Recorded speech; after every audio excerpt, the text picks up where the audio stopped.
તો આજે તો સવારમાં આવી જશે બાલા સાથે પોપટા લેવા માટે, તો આપણે થોડોક એનો પણ શૂટિંગ કરી લઈએ છીએ। તો જો ભાઈબંધ પણ સરવાઈને પાછા આવ્યા છે ને જો પડી છે લેવા માટે કાગસાન, સિપિયાન, બુટિયાન, પોપટાન, કચુકાન લોકોની તો પડી છે। જો અમારી શેરીમાં આવે ત્યારે તો લોકો આવી રીતે ભેગા થઈ જાય છે, એટલા તો બૈરા ને એટલા તો છોકરા ને એટલા તો વાત જ પૂછો અલગ। પોપટા વાળો આવે પણ ખુશ થઈ જાય કે વાહ ગરાગી વાહ, પણ લે કરે કોઈ નહીં, ખાલી ફંદાઈને જતા રહે। તો ત્યાંથી અમે આવી ગયા છે પાલડીને। પાલડી હું કપાવું છું વાળને, મારી બીબી રમે છે છોકરો, એ ત્યાંથી અમે નીકળી ગયા છે આગળ જવા માટે મોડીઠા ગામમાં શ્યામોણા ગામ આવી ત્યાં। તો ત્યાંથી નીકળ્યા છે ને બસમાં આવતા રોડ રસ્તાનું કામ ચાલુ છે, તો આપણે થોડુંક રોડ રસ્તાનું કામ પણ બતાવી લઈએ કે લોકોને કે જેટલે પહોંચ્યું છે રોડ રસ્તાનું કામ। તો ખાસ મિત્રો આવું છે રોડ રસ્તાનું કામ, જો જેસીબી મોટી મોટી વિલ્લોરો ચાલી રહ્યા છે અને કામ ધૂમધૂમથી ચાલી રહ્યું છે। તો ત્યાંથી આપણે આગળ વધીશું ત્યારે ટ્રાફિકમાં આવી ગયા છે આપણે દિયોદર તાલુકાની અંદર। તો બહુ ટ્રાફિકના લીધે થોડાક રોકાઈ ગયા છે અને ત્યાંથી આગળ વધીએ છીએ અને દિયોદરની થોડીક સિટી પણ તમને બતાવી છે।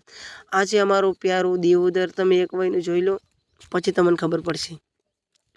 તો ત્યાંથી આપણે આગળ વધીશું ને જોરદાર વરસાદ પણ ચડ્યો છે, તો આપણે આગળ લગભગ વરસાદ ભેળો થઈ જશે ને ખાસ આપણને વરસાદ પણ ભેળો થઈ જશે ને વરસાદ પડવા માંડ્યો છે, બાકા ઝીકી ઉડાડવા માંડ્યો છે, કા રોડ ઉપર પાણીના રેલામ છેલા થઈ ગયો છે। તો તમે જોઈ રહ્યા છો લાઈવમાં વરસાદ પણ એવો પડે છે, આમ ના પૂછો વાત અલગ છે।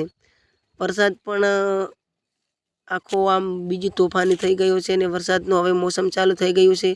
તો કુદરતે મહેર કરી છે, ખેડૂતોને પણ ખૂબ ખૂબ અભિનંદન। ને તો કાયુગા વરસાદમાં પણ પલળવાની મજા આવી રહી છે ને મગફળી પણ નીકળવાની તૈયારી છે, એટલે હવે મગફળી કાયુગા અંદરથી નીકળી જશે અને ખેડૂતોને રાહત મળી જશે।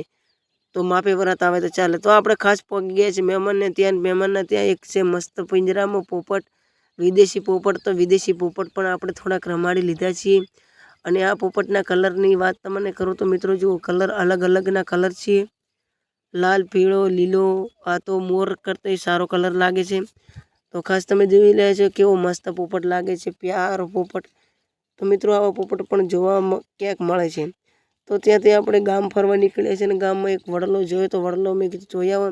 તો ખાસિયત વડલાની એ છે કે આ વડનો થડ ક્યાં છે એ મિત્રો મને ખાસ ખબર નથી, તમે કોમેન્ટમાં કરજો કે આ વડનો થડ ક્યાં છે। થડ તો આ દેખાતો છે પણ ખાસ કરીને આ થડ નથી, થડ કંઈક બીજું છે। તમે જુઓ અનેક થડ છે, અનેક થડ છે, એક સાથે અનેક થડ છે। તમે લાઈવમાં જુઓ કેટલા થડ છે, આપણને હાલમાં મનાય નહીં કે આ થડ છે, આ થડ છે, પણ અંદર એ તમે જુઓ દિવાલની અંદર પણ થડ છે જુઓ। હવે આમાં આપણે ખબર પડતી નથી કે થડ કયું છે થડ કયું નથી, એ પણ ખાસ ખબર નથી। તો તમે કોમેન્ટમાં કરો કે આનું થડ કયું છે અને આવો વડલો ક્યાં આવેલો છે, તમે ક્યાંય જોઈ લો છે તો ફટાફટ તમે કોમેન્ટમાં જરૂરથી જણાવજો, તો મને ખ્યાલ ખબર પડે કે તમે જોઈ લો છે આ ગામથી।